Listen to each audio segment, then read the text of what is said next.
Hello students, आज मैं आपको B semester 3 statistics and probability में जीटीयू समर 2023 का एक क्वेश्चन पढ़ाने वाला हूँ विथ कॉन्सेप्ट। बराबर है। और ये क्वेश्चन 2 टाइम्स रिपीटेड हुआ है। बराबर है। तो आप सब लोग यहाँ पे ध्यान से देख लेना। तो पहले मैं यहाँ पे क्वेश्चन रीड करने वाला हूँ। तो क्वेश्चन क्या कहा गया है क्वेश्चन में, calculate स्पीयरमैन्स rank correlation coefficients from the following marks given by 2 जजेस। यानी कि 2 जजेस अवेलेबल है और यहाँ पे हमारे पास गिवन डेटा है। बराबर है। और यहाँ पे मार्क दिया हुआ है, जज के थ्रू यहाँ पे मार्क दिया हुआ है। बराबर है। बराबर है। यहाँ पे जज के थ्रू मार्क दिया हुआ है। यानी कि हमारे पास 2 जजेस अवेलेबल है। यहाँ पे नंबर ऑफ ऑब्जर्वेशन कितनी है, पहले हम लोग ये काउंट कर लेते हैं। 1 2 3 4 5 6 7 8। यानी कि हमारे पास 8 पीपल या स्टूडेंट है और 2 जज के अंडर में ऑब्जर्वेशन यहाँ पे किया गया है और इसके अंडर वो जज ने मार्क दिए हैं यहाँ पे। बराबर है। तो हमें क्या ढूंढना है यहाँ पे, तो रैंक को रिलेशन कोफिशिएंट्स हमें यहाँ पे ढूंढना है। बराबर है। तो हम लोग पहले क्या करेंगे, जो भी हमारे पास डेटा अवेलेबल है इसको हम टेबल के फॉर्म में यहाँ पे लिखेंगे। तो मैंने यहाँ पे टेबल के फॉर्म में यहाँ पे मैंने लिख लिया है। बराबर है। तो कैपिटल एक्स को मैंने कॉलम के फॉर्म में लिखा है, कैपिटल वाई को मैंने कॉलम के फॉर्म में लिखा है। अब क्या करना है, जो भी हमारे पास कैपिटल एक्स के कॉलम के फॉर्म में है, जो सबसे बड़ी वैल्यू आ रही है उसको रैंक 1 देना है, फिर उससे छोटी वैल्यू को रैंक 2 देना है, फिर उससे छोटी वैल्यू को रैंक 3 देना है। सेम प्रोसेस कैपिटल वाई में भी करनी है। तो यहाँ पे देखो सॉल्यूशन में रैंक ऑफ एक्स, तो सबसे बड़ी वैल्यू कौन सी है, यहाँ पे 80 है, यानी कि 80 है। तो इसको मैंने रैंक 1 दे दिया, फिर रैंक 2, फिर रैंक 3, फिर रैंक 4। प्रॉब्लम कहाँ पे आ रही है, तो प्रॉब्लम यहाँ पे आ रही है कि रिपीटेड नंबर आ रहे हैं। तो रिपीटेड नंबर में रैंक किसको देना है, फर्स्ट प्रेफरेंस किसको देना है, वो हमें नहीं पता है। तो मैंने यहाँ पे क्या किया है कि भाई रैंक 1 2 3 4 तो कंप्लीट है हमारे पास, लेकिन 22 बार आ रहा है। कितनी बार आ रहा है, 22 टाइम्स आ रहा है हमारे पास यहाँ पे। तो हम क्या करेंगे कि जो भी हमारे पास रैंक 4 है उसके बाद रैंक 5 एंड 6 का प्रेफरेंस रहता है। बराबर है। तो 5 एंड 6 का हम लोग यहाँ पे एवरेज निकालेंगे। तो एवरेज कितना हुआ हमारे पास यहाँ पे 5.5। तो जो भी एवरेज निकलेगा वो हम किसके रिप्लेस करेंगे, रैंक 5 एंड रैंक 6 से। बराबर है। यानी कि हमारे पास जितनी भी रिपीटेड वैल्यू है इसको हमने क्या लिख लिया है, m1 इज इक्वल टू 2। बराबर है। सपोज हमारे पास 23 बार रिपीट होता तो 5 + 6 + 7 इसका एवरेज निकालते डिवाइडेड बाई 3। तो जो भी वैल्यू हमारे पास यहाँ पे आती वो हम रैंक 5 6 एंड 7 से रिप्लेस कर देते। बराबर है। तो वहाँ पे क्या आ जाता है, m1 इज इक्वल टू 3 आ जाता।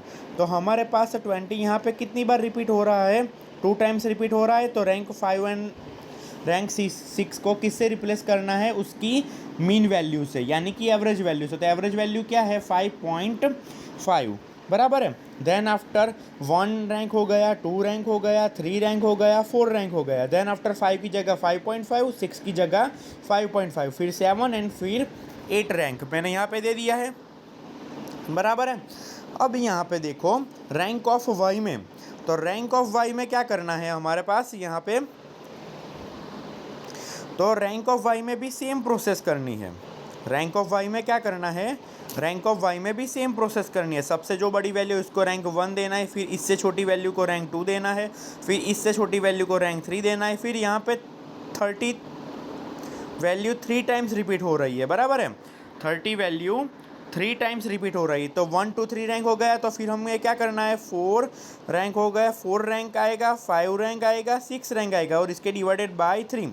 यानी कि मीन वैल्यू यहाँ पे 4 रैंक की जगह क्या आएगी, यहाँ पे 5 आएगा, बराबर है। यानी कि हमको क्या करना है कि जो भी रिपीटेड वैल्यू आ रही है तो उसके हिसाब से जो भी रैंक बन रहे हैं तो उसकी मीन वैल्यू हमारे पास यहाँ पे निकालनी है और इससे रिप्लेस करना है। तो 4 रैंक की जगह यहाँ पे क्या आएगा, इसकी वैल्यू क्या आ रही है, 5 आ रही है, तो 4 रैंक की जगह क्या आएगा, 5 रैंक की जगह भी 5 आएगा एंड 6 रैंक की जगह भी क्या आएगा, 6। यानी कि 4 5 6 में क्या आएगा, 5 5 5। क्यों आया, क्योंकि वो रिपीटेड रैंक है और इसकी रिपीटेड रैंक की वजह से जो एक्चुअल रैंक है उसको हम मीन वैल्यू से रिप्लेस कर रहे हैं, बराबर है।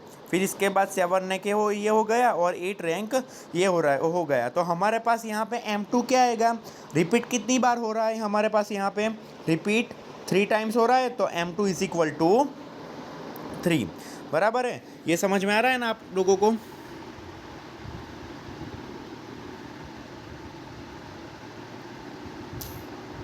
बराबर है।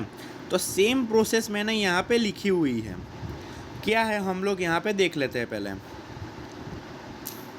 देखो आर एक्स यानी कि रैंक ऑफ एक्स मैंने यहाँ पे लिख लिया है, हमने ऊपर ऑलरेडी मैंने यहाँ पे बता दिया है, बराबर है। तो rank of X and rank of Y, ये नोटेशन क्या है, रैंक ऑफ एक्स, और ये नोटेशन क्या है, रैंक ऑफ वाई का ये नोटेशन है, बराबर है। देन आफ्टर हमें कौन सी कॉलम ऐड करनी है, तो यहाँ पे डी यानी कि डिफरेंस क्या करना है कि डिफरेंस में हमें R X minus R Y यानी कि जो भी हमारे पास रैंक ऑफ एक्स है एंड रैंक ऑफ वाई है उसका डिफरेंस हमें निकालना है। पहले ध्यान रखना है R X minus R Y करना है, बराबर है। देन आफ्टर हमें क्या करना है, डी स्क्वायर निकालना है। तो डी स्क्वायर क्या आएगा हमारे पास, यहाँ पे डी स्क्वायर यानी कि जो भी डी आ रहा है उसका स्क्वायर करना है यहाँ पे, बराबर है। फिर ये सारों का क्या करना है, समेशन करना है, यानी कि सबका यहाँ पे एडिशन करना है। ये टेबल समझ में आ गया। अब क्या है हमारे पास यहाँ पे रिपीटेड रैंक की हमारे पास यहाँ पे फॉर्मूला अवेलेबल है। तो रिपीटेड रैंक की फॉर्मूला क्या है, तो रिपीटेड रैंक की ये फॉर्मूला अवेलेबल है हमारे पास। देखो रिपीटेड रैंक की ये फॉर्मूला अवेलेबल है हमारे पास।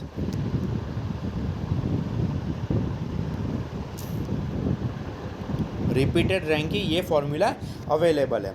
अब देखो यहाँ पे समेशन डी स्क्वायर तो ऑलरेडी टेबल में गिवन है, लेकिन M N M square minus 1/12। अब एम क्या लेना है हमारे पास, और आगे क्या लिखा हुआ है, समेशन लिखा हुआ है। ध्यान से पढ़ना है, ये आपको क्या लिखा हुआ है, समेशन लिखा हुआ है। पहले देखो यहाँ पे रैंक की फॉर्मूला क्या है, हम लोग पहले ये डिस्कस कर लेते हैं। तो रैंक की फॉर्मूला क्या है, तो 1 माइनस डिनोमिनेटर एंड न्यूमिनेटर दोनों यहाँ पे आ रहा है। तो डिनोमिनेटर में क्या है, n in the bracket n square minus 1, बराबर है, ये दिया हुआ है। एन यानी कि क्या है, नंबर ऑफ ऑब्जर्वेशन हमारे पास क्या है, 8 है, बराबर है। अब समेशन डी स्क्वायर ऑलरेडी हमें टेबल में हमने ढूंढ लिया है। अब summation m into m square minus 1/12। अब देखो